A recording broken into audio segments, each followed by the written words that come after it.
নমস্কার, কৃষ্ণ টক্স বাংলা কীর্তন চ্যানেলে আপনাদের সকলকে সাদর অভিনন্দন। আজকের এই পবিত্র আয়োজনে আপনাদের সাথে আছি আমি শ্রী মিলন দেবনাথ।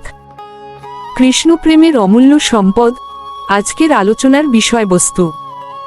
এই সম্পদ কোনো জড় বস্তু নয় যা চুরি হওয়ার ভয় থাকে বা ক্ষয় হয়ে যায়।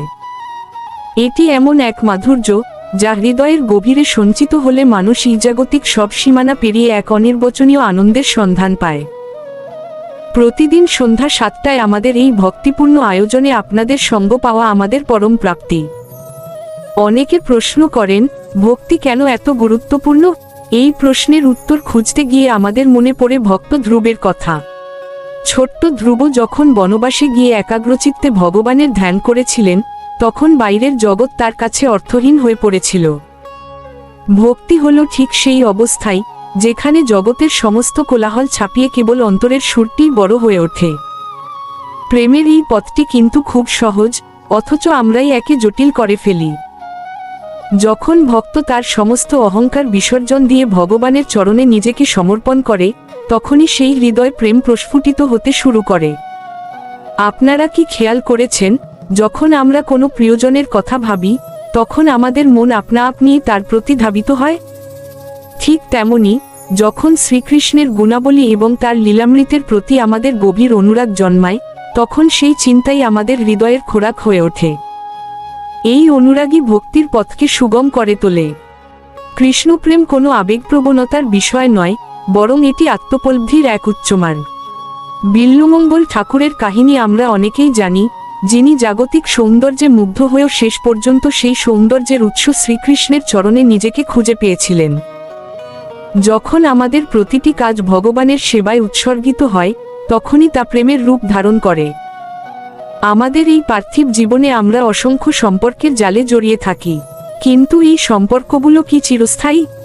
সময়ের সাথে সাথে প্রতিটি সম্পর্কের রূপ বদলায়, কিন্তু পরমাত্মার সাথে সম্পর্কের কথা ভেবে দেখেছেন কি? তিনি সেই একমাত্র বন্ধু, যিনি আমাদের সকল ত্রুটি জেনেও আমাদের ভালোবাসেন এবং আমাদের পথপ্রদর্শক হিসেবে সর্বদা পাশে থাকেন।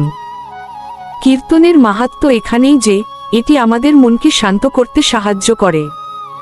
চৈতন্য মহাপ্রভুর সংকীর্তন যখন পথে পথে শোনা যেত, তখন মানুষ তার সব দুঃখ ভুলে সেই সুরের জোয়ারে ভেসে যেত।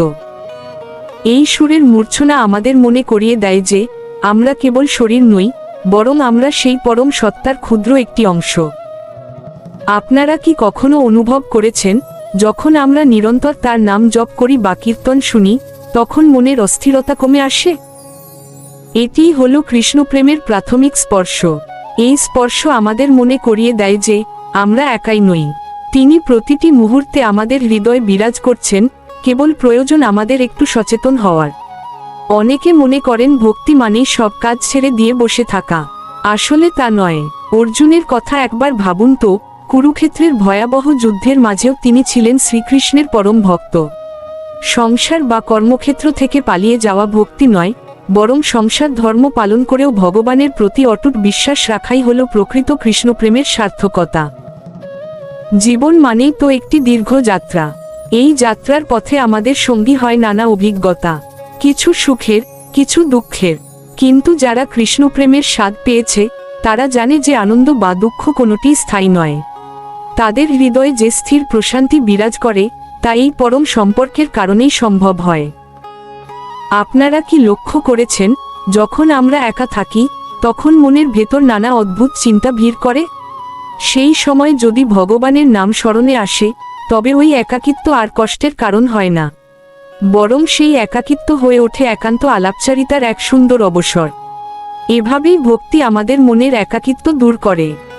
সুদামা বিপ্রের কথা ভাবুন, সামান্য একমুঠো চাল নিয়ে তিনি যখন শ্রীকৃষ্ণের কাছে গিয়েছিলেন, তখন তিনি কি জানতেন যে কৃষ্ণ তাকে এত বড় উপহার দেবেন? কৃষ্ণপ্রেমের মূল চাবিকাঠি হল সরলতা। আপনার হৃদয়ে যদি বিন্দুমাত্র কপটতা না থাকে, তবে সেই প্রেম ভগবান অবশ্যই গ্রহণ করবেন। আমাদের এই কৃষ্ণ টক্স বাংলা কীর্তন চ্যানেলের উদ্দেশ্য হল আপনাদের প্রতিদিনের ব্যস্ত জীবনের মাঝে এক টুকরো শান্তির পরশ পৌঁছে দেওয়া। আপনারা যে সময়টুকু আমাদের সাথে ব্যয় করছেন, সেই সময়টুকু যেন আপনাদের মনের গভীরে ভক্তির বীজ বপন করতে পারে, এটাই আমাদের কামনা। আপনাদের এই উপস্থিতিই আমাদের কাজের শক্তি। আশা করি আজকের এই আলোচনা এবং ভক্তদের জীবনের এই কাহিনীগুলো আপনাদের মনে কৃষ্ণপ্রেমের আকাঙ্ক্ষা আরও কিছুটা বাড়িয়ে দিয়েছে।